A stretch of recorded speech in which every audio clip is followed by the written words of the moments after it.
नमस्कार दोस्तों, स्वागत है आप सबका आपके अपने चैनल अल्फा लीडर्स में। मैं अभिषेक मिश्रा वशिष्ठ प्रस्तुत हूं फिर से एक और अध्याय के साथ में, जो कि सीपीसी के सेक्शन 10 और सेक्शन 11 में दिए गए प्रोविजन रेस सब जुडिस और रेस जुडिकाटा के बारे में है। तो आज हम इस प्रोविजन के बारे में, इसके ऑब्जेक्टिव, इसके पर्पज क्या थे और इसके कंडीशंस क्या हैं, इन सब के बारे में बात करने वाले हैं। तो बिना किसी अनावश्यक भूमिका के चलिए आराम से प्रारंभ करते हैं।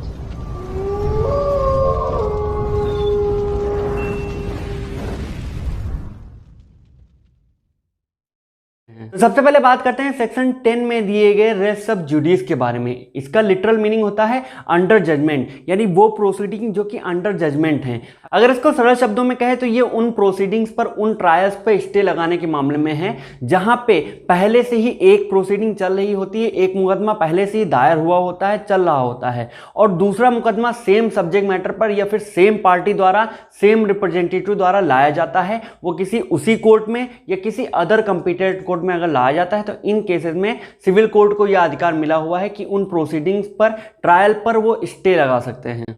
Section 10 of CIPC says that no court shall proceed with the trial of any suit in which the matter in issue is also directly and substantially in issue in a previously instituted suit between the same parties or between parties under whom they or any of them claim litigating under the same title where such suit is pending in the same or any other court in India having jurisdiction to grant the relief claimed or in any court beyond the limit of India established or continued by the central government and having like jurisdiction or before the Supreme Court। Indian bank versus Maharashtra state corporation limited के case में भी same चीज कही गई थी कि अगर कोई प्रोसीडिंग पहले से ही लगी हुई है, वो मुकदमा पहले से ही चल रहा है, तो सेम सब्जेक्ट मैटर पे सेम पार्टी के द्वारा दूसरा मुकदमा इसमें नहीं लाया जा सकता। अब जानते हैं इसके ऑब्जेक्टिव क्या थे, इसके उद्देश्य क्या थे, इस प्रोविजन को सीपीसी में आखिर डाला क्यों गया। तो इसके उद्देश्य को, इसके ऑब्जेक्ट को, इसके पर्पज को हम तीन बहुत ही सरल पॉइंट्स में जान सकते हैं, बहुत ही ईजी वे में। जिनमें पहला पॉइंट ये है कि ये प्रोविजन इसमें इसलिए डाला गया ताकि वेस्टिंग ऑफ कोर्ट रिसोर्सेज, जो कोर्ट के रिसोर्सेज हैं, उसके टाइम है, उसको वेस्ट होने से, उसको व्यर्थ में खर्चा होने से रोका जा सके। दूसरा पॉइंट, किसी भी मुकदमे के सिलसिले में कॉन्फ्लिक्टिंग डिसीजंस, यानी वो डिसीजन, वो निर्णय जो कि एक कॉन्फ्लिक्ट कर सकते हैं, एक विवाद खड़ा कर सकते हैं, उनसे बचने के लिए। तीसरा पॉइंट, मल्टीप्लिसिटी ऑफ सूट, यानी ढेर सारे, एक ही केस से रिलेटेड, एक ही सब्जेक्ट मैटर से रिलेटेड ढेर सारे केसेस से बचने के लिए। जैसे कि ठेके के टेंडर के मामले में होता है कि एक व्यक्ति कई सारे टेंडर डाल देता है कि क्या पता किसमें किस्मत लग जाए और वो जो मामला है वो उनके फेवर में आ जाए। ऐसे ही इंडियन लॉ में आप कई सारे केसेस एक ही सब्जेक्ट मैटर से रिलेटेड या एक ही लिटिगेशन से रिलेटेड नहीं दायर कर सकते कि हाँ कोई, क्या पता कोई मुकदमा अपने ही फेवर में आ जाए। तो अगला पॉइंट इसके कंडीशंस के बारे में है कि कौन सी कंडीशंस हैं जिन मैटर्स में, जिन केसेस में ये रेस सब जुडिस का प्रोविजन लागू होता है या अप्लाई होता है। तो कंडीशंस, सबसे पहली चीज कि सेम सूट होना चाहिए, दूसरी चीज सेम पार्टीज या सेम रिप्रेजेंटेटिव, तीसरी चीज सब्जेक्ट मैटर या मैटर इन इश्यू सेम होना चाहिए, चौथी चीज किसी कंपिटेंट कोर्ट या एक सक्षम न्यायालय के अंदर में वो प्रोसीडिंग चल रही हो या मुकदमा चल रहा हो जिसको निर्णय देने की क्षमता मिली हुई है, सुनवाई करने की क्षमता मिली हुई है। और सबसे लास्ट पॉइंट कि जो लिटिगेशन चल रहा है, जो मुकदमेबाजी चल रही है, वो सेम टाइटल के अंडर में चल रही हो।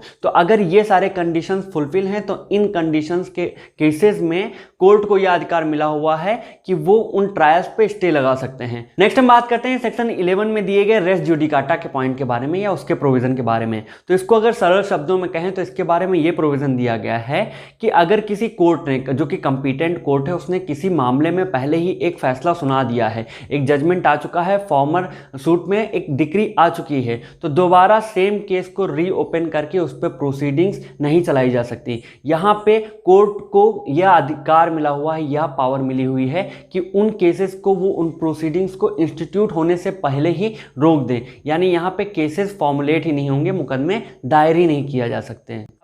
Section 11 of CPC says that no court shall try any suit or issue in which the matter directly and substantially in issue has been directly and substantially in issue in a formal suit between the same parties or between parties under whom they or any of them claim litigating under same title in a court competent to try such subsequent suit or to suit in which such issue has been substantially raised and has been heard and finally decided by such court। अब race सब जुडिस की तरह इसमें भी अगला point इसके object का आता है कि इसका उद्देश्य क्या था, इसका पर्पज क्या था, इसको सीपीसी में प्रोविजन को डालने का मतलब क्या था। तो इसके पर्पज भी सेम ही उसी की तरह है, बस इसमें एक दो पॉइंट्स और जुड़ जाते हैं। इसमें जो नया पॉइंट जुड़ता है वो ये होता है कि किसी भी डिफेंडेंट को, जो अपोजिट पार्टी है, उसको एक ही चीज के लिए, एक ही ऑफेंस के लिए 2 बार जो है पनिशेबल नहीं बनाया जा सकता, उनको पनिशमेंट नहीं प्रोवाइड कराई जा सकती या दंडित नहीं किया जा सकता। और दूसरा पॉइंट ये है कि किसी भी पार्टी के साथ किसी तरह का पक्षपात ना हो, किसी तरह का प्रीजुडिस ना हो, भेदभाव ना हो। तो इनसे बचने के लिए सीपीसी के अंदर में सेक्शन 11 में इस रेस सब जुडिकाटा के प्रोविजन को डाला गया। अब अगला पॉइंट इसके ओरिजिन के बारे में आता है कि रेस जुडिकाटा का ओरिजिनेशन कहां से हुआ, कहां से ये सोर्स इसका आया, कहां से इसका एग्जिस्टेंस है, उसकी उत्पत्ति कहां से हुई। तो वो ये लीगल मैक्सिम्स हैं। The first legal maxim is interest republica ut sit finis litium. That means it is in interest of the state. There should be an end of litigation. The second one is res judicata pro vertiet occipitur.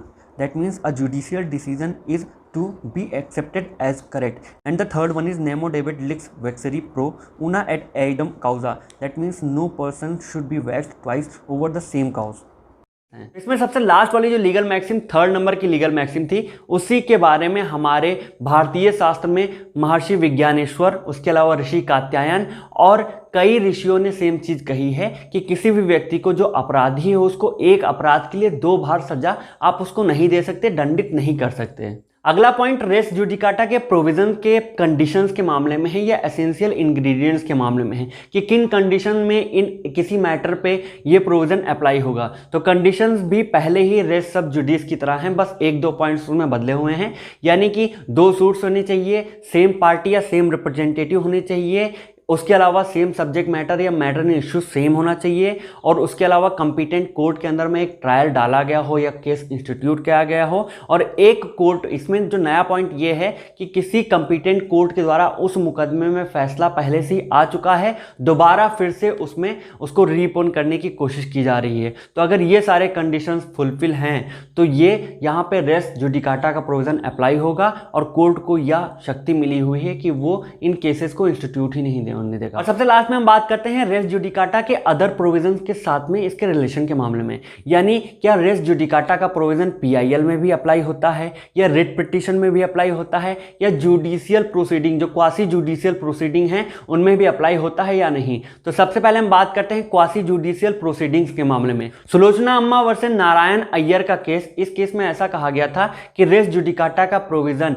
जैसे बाकी cases में लागू होता है, जो civil court के cases हैं उसमें लागू होता है, वैसे ही क्वासी जुडिशियल प्रोसीडिंग्स में भी लागू होता है। नेक्स्ट पॉइंट आता है रिट पिटीशन के बारे में कि क्या रिट पिटीशन में भी रेस जुडिकाटा का प्रोविजन लागू होता है या नहीं होता है। तो अमालगमेटेड कोलफील्ड लिमिटेड वर्सेस जनपद सभा के केस में यही चीज कही गई थी कि जिस तरह बाकी सिविल कोर्ट के प्रोविजंस में ये रेस जुडिकाटा अप्लाई होता है, वैसे ही रिट पिटीशन, जो कि हमारे इंडियन कॉन्स्टिट्यूशन के आर्टिकल 32 और आर्टिकल 226 में दिए गए हैं, इनमें भी ये लागू होगा रेस जुडिकाटा का प्रोविजन। और सबसे लास्ट पॉइंट पीआईएल या पब्लिक इंटरेस्ट लिटिगेशन के मामले में है। तो इसमें एक केस आया था जो कि state of Karnataka versus all India manufacturing organisation का केस था। तो इसमें कोर्ट ने ये कहा था कि जिस तरह बाकी प्रोविजंस पे ये रेस जुडिकाटा का प्रोविजन अप्लाई होता है, वैसे ही ठीक वैसे ही पीआईएल या पब्लिक इंटरेस्ट लिटिगेशन के मामले में भी ये प्रोविजन अप्लाई होता है। यानी एक अगर पीआईएल के सिलसिले में पहले से कोई फैसला आ चुका है, फॉर्मल सूट में पहले से डिसीजन आ चुका है,